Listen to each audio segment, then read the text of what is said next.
Hello everyone and welcome. My name is Tom Davia and I represent Alliant Retirement and Investment Services. In this presentation, we'll look at what an annuity is, how it can provide you with supplemental retirement income beyond IRAs and 401ks, and the different types of payout options and factors affecting payouts. So let's get started. Our team at Alliant Retirement and Investment Services is focused on helping you understand the ins and outs of investing, saving for retirement, and much more.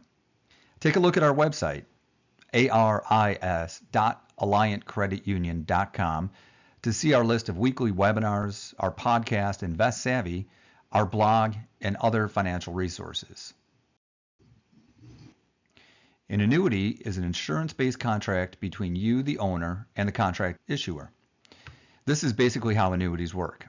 You pay after-tax dollars to the issuer invests the money for you, and any earnings accumulate tax-deferred. At some point, the issuer pays out principal and earnings to you or your beneficiary. Earnings are taxed as ordinary income when they're distributed. Why consider buying an annuity? The primary features of annuities are tax-deferred growth for savings and a steady stream of income that can last for the rest of your life.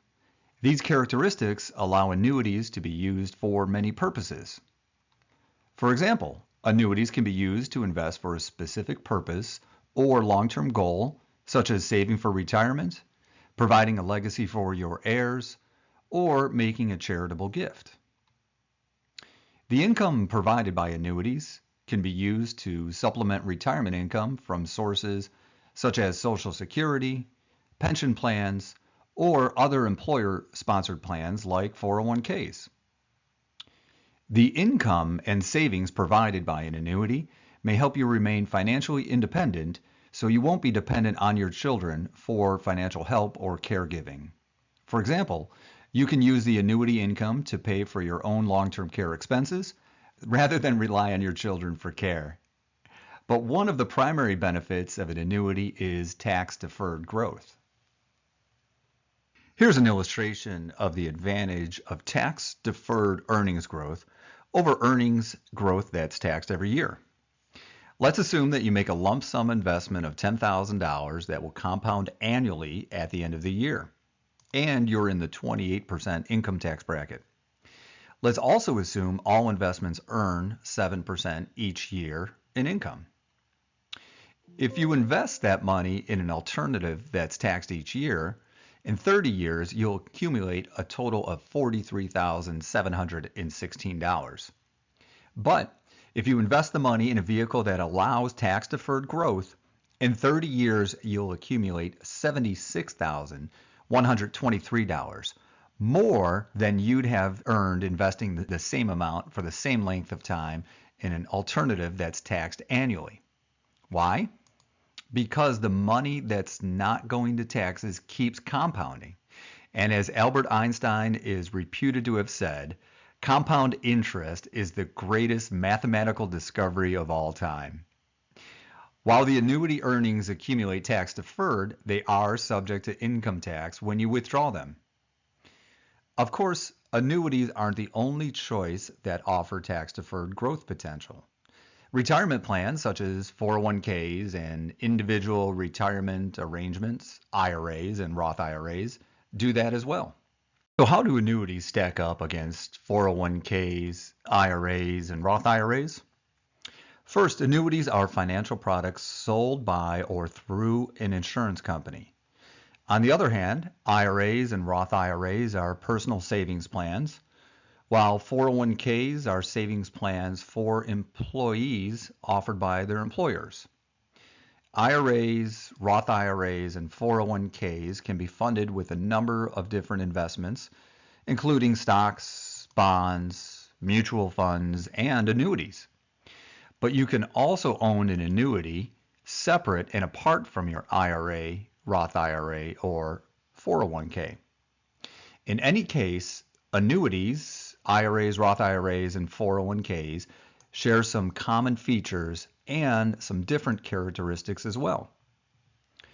The earnings within each of these vehicles grow tax deferred, meaning you don't have to pay income taxes on the growth within these plans until they're withdrawn. Unless an annuity is held within a 401k or IRA, annuity premium payments are made with after-tax dollars, similar to a Roth IRA. Only 401ks and IRAs offer tax-deductible or pre-tax contributions. There is no limit on the amount you can contribute to annuities, while other plans have specific limits on how much you can contribute to each. Annuities often provide a guaranteed minimum death benefit to your heirs, which none of the other plans provide unless they're funded by annuities, or in the case of 401ks, life insurance. You are generally obligated to take required minimum distributions from your 401ks and IRAs, but there is no such requirement for annuities and Roth IRAs. As long as you satisfy specific requirements, withdrawals from Roth IRAs are not subject to income tax. However, all distributions of pre-tax contributions and earnings from 401ks and IRAs are taxed as ordinary income. Only the earnings portion of an annuity distribution is subject to income tax. Here's what may be one of the most important distinctions between annuities and other retirement plans. An annuity can be annuitized or converted into a stream of payments, or you and your spouse can't outlive. While it's entirely possible that the funds you accumulate in an IRA or 401k could last your entire life, there's generally no guarantee, and it's possible you could outlive your funds. Each of these plans have some fees and charges that can differ based on the investment vehicle selected. Annuities, particularly variable annuities, may impose higher expenses than 401ks and IRAs and Roth IRAs. So there are different types of annuities, which we'll discuss briefly, but there are some basic characteristics common to most type of annuities. There are generally 4 parties to an annuity contract. The owner usually purchases the annuity, pays the premium, and names the beneficiary. The owner can make withdrawals from the annuity or surrender it, and is generally the party who receives the payments if the annuity is annuitized. Now, the issuer of an annuity contract is generally an insurance company. The issuer accepts the premium payments, invests them in accordance with the annuity contract, and promises to pay whatever benefits the annuity contract stipulates. The annuitant provides the measuring life used to determine the amount of the payments if they're made for life, called annuitization. Typically, the annuitant is also the owner of the policy. The beneficiary, named by the owner of the annuity, receives the proceeds of the annuity if the owner dies before annuitization, or receives the remaining benefits, if any, depending on the annuitization option, at the time of the owner's death. There are some common features of annuities. There are 2 distinct phases to any annuity contract. The phase where you put money in is called the accumulation phase.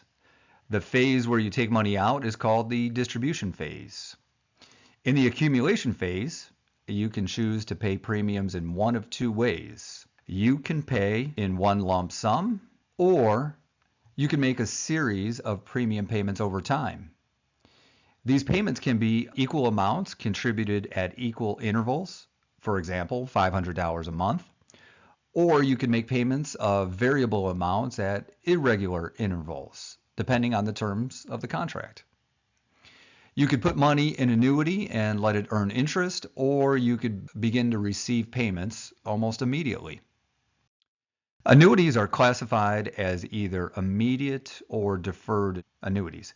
These terms simply refer to when the distribution phase of the annuity begins.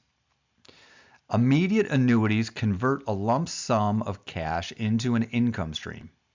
They are typically purchased with a single payment, and the distribution period usually begins within 1 year of purchase. Now, deferred annuities may be purchased with a single lump sum payment or with a series of periodic payments. The distribution begins sometime in the future, which allows any earnings to grow on a tax-deferred basis. However, you may be able to make withdrawals at any time, as we'll discuss later. There are different types of deferred annuities as well. Let's look at the two basic types of deferred annuities, fixed and variable. There are many similarities in how both fixed and variable annuities work. Both involve the same four parties: owner, insurer, annuitant, and beneficiary. Both offer tax-deferred growth potential on an investment that can be of an unlimited amount. Both offer freedom of discretionary withdrawals subject to surrender charges. Both may be annuitized in the distribution phase, and earnings for both are taxed in essentially the same fashion as they are distributed from the annuity. But there are also some significant differences between fixed and variable annuities. Fixed annuities guarantee the principal you invest will be returned to you. What's more, the issuer guarantees a minimum rate of interest on your investment. Of course, all guarantees are subject to the claims paying ability and financial strength of the annuity issuer. So this is not the case with variable annuities. Generally, the issuer of a variable annuity offers you no guarantees. You typically assume all the risk relating to the performance of the underlying investments you choose, and any earnings are solely dependent on those investments. In fact, if the investments perform poorly, you could actually lose principal. When you invest in a fixed annuity, you can't choose how your money is invested. Instead, your earnings are based on a fixed interest rate declared by the insurer periodically according to the terms of that particular contract. But with a variable annuity, you're allowed to choose how you want to invest your money within sub-accounts. We'll explore the differences in more detail in a few more minutes. Commonly, there are no management fees with fixed annuities. All of your premium investment is eligible for earnings. However, fees and charges are customarily assessed by variable annuities against your account values. Generally, annuity contracts have fees and expenses, limitations, exclusions, holding periods, termination provisions, and terms for keeping the annuity in force. Most annuities have surrender charges that are assessed if the contract owner surrenders the annuity. So now let's look more closely at how a fixed annuity works. With a fixed annuity, you make your premium payments to the annuity insurer. The issuer invests your payments in its general account, where the funds are managed by the issuer's own money managers. Because these funds are part of the issuer's general assets, they are subject to the claims of its creditors. You should be aware that you're assuming the risk when buying fixed annuities. As we'll see, this isn't the case with variable annuities. Your investment earns a fixed rate of interest declared by the annuity issuer, and the interest rate can vary periodically. But the company guarantees the rate of your principal and minimum interest rate. Any earnings on the money you invest grow tax deferred. You don't pay taxes on the earnings until you begin taking money from the annuity, either through withdrawals or by annuitizing. Now, withdrawals made prior to age 59 and a half may be subject to an additional 10% penalty. Your annuity contract offers withdrawal options to you. Usually, you can take withdrawals periodically, subject to surrender charges, or you can annuitize the contract, in which case you'll receive the same payments for a specified period of time for the rest of your life or for the lives of you and your spouse. Most fixed annuities also provide a death benefit at your death, depending on the account value and payment options you selected. Now let's look at what happens when you invest in a variable annuity. Variable annuities work much like a fixed annuity, except you can invest your premium payments in a wide variety of investment choices called subaccounts. Generally, you make premium payments to the insurance company.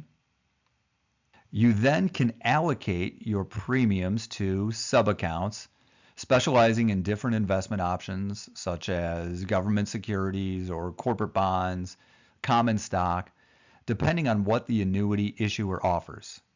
These subaccounts are generally not accessible to the issuer's creditors. You can also transfer funds among subaccounts without incurring commission charges or triggering a taxable event. However, with the exception of a subaccount in which the issuer guarantees a minimum rate of interest, variable annuities don't offer any guarantees on the performance of their subaccounts. It's possible that the subaccounts will perform poorly and you may lose money, including principal. You should only consider purchasing a variable annuity if you're willing to assume the risk inherent in investing. As with a fixed annuity, earnings grow tax deferred.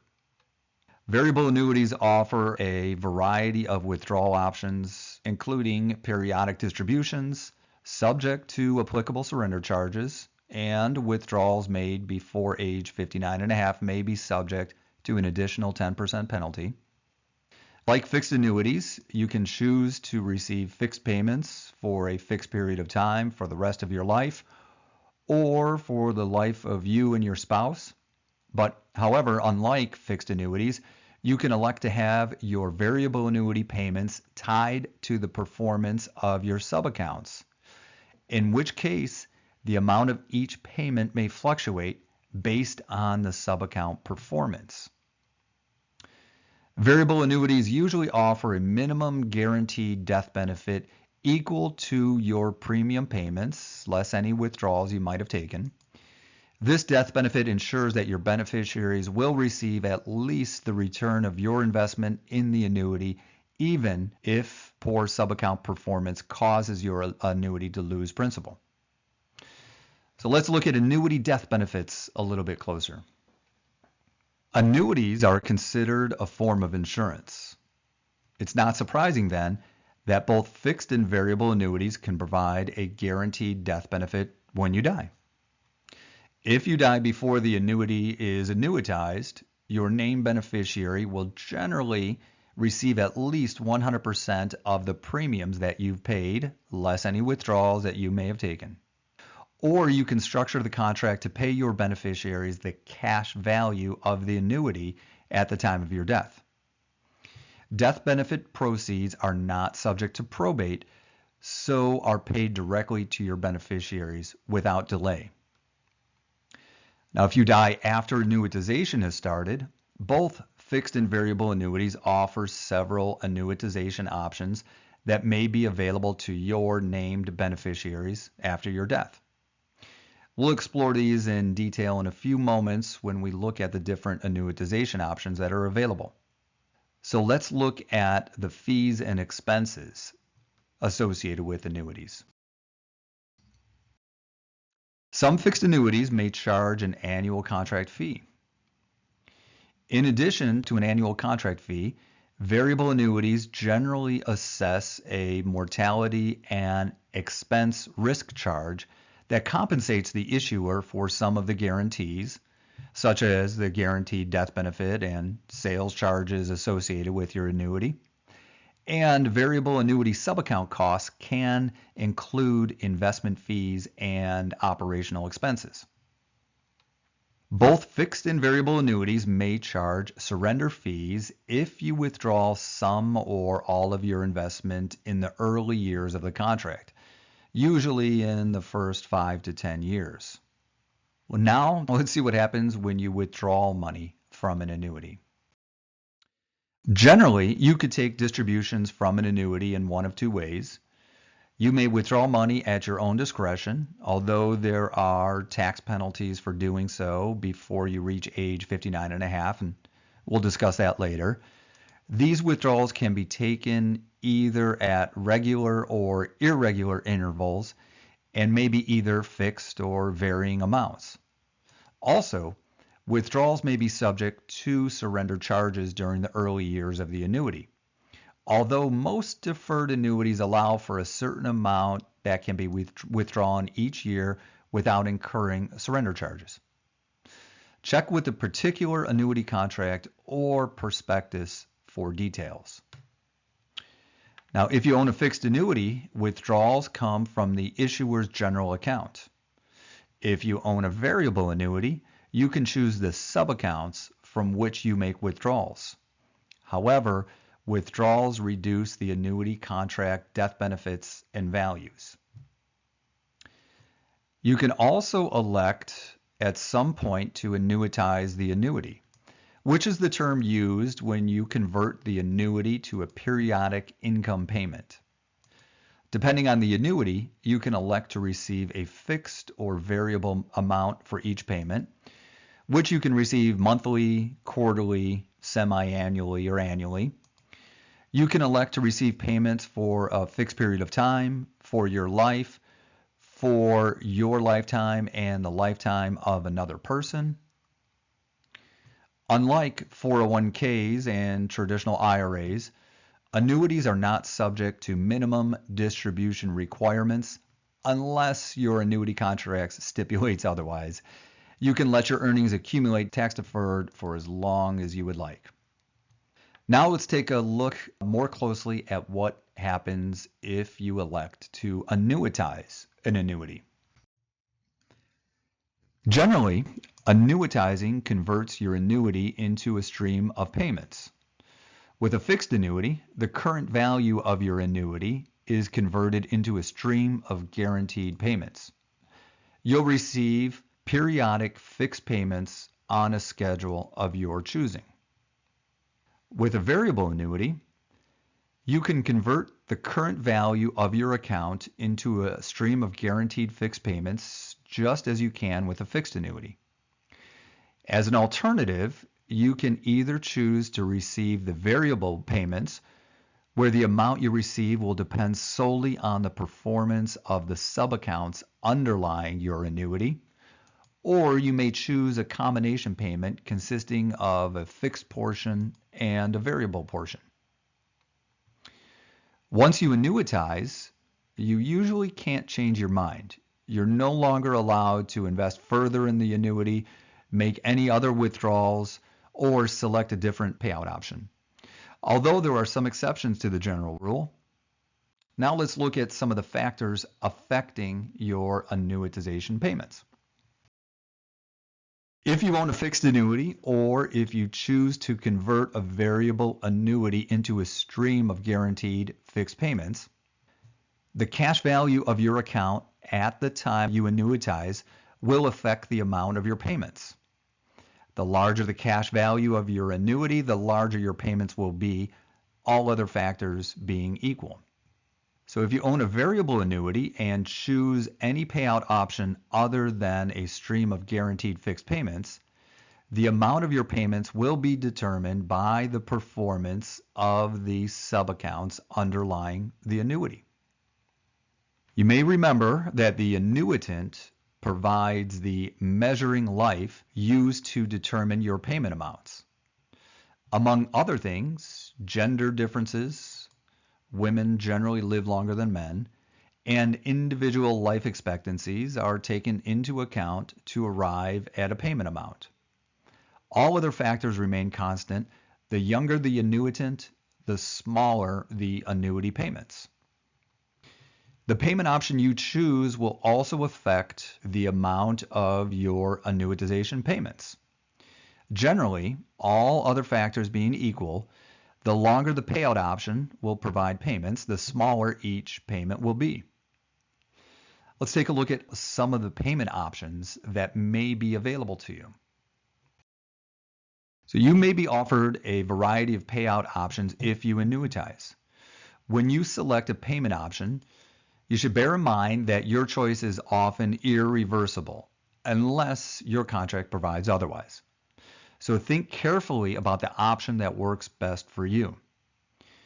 You can elect to receive payments for your lifetime. With this option, payments end at your death. There generally is nothing paid to your beneficiaries. Or you can choose to receive the payments for a specified period of time. If you die before the end of the period, your named beneficiary will receive the remaining payments. If you outlive the specified period, however, neither you nor your beneficiaries will receive any payments once the period has ended. You can combine the first two options and have payments made for the rest of your life or a guaranteed period of time, whichever is longer. With this option, if you die before the time period has elapsed, your beneficiary will receive the remaining payments. The refund life option provides you with payments for life, but if you die before you receive the total balance of the annuity, the remaining balance will be paid to your named beneficiary, either in a lump sum or installment payments. Now, the joint and survivor life option provides two persons, first one and then a second, with income. When the first person dies, the second person continues to receive the payments or some portion of them for life or for a specified period of time.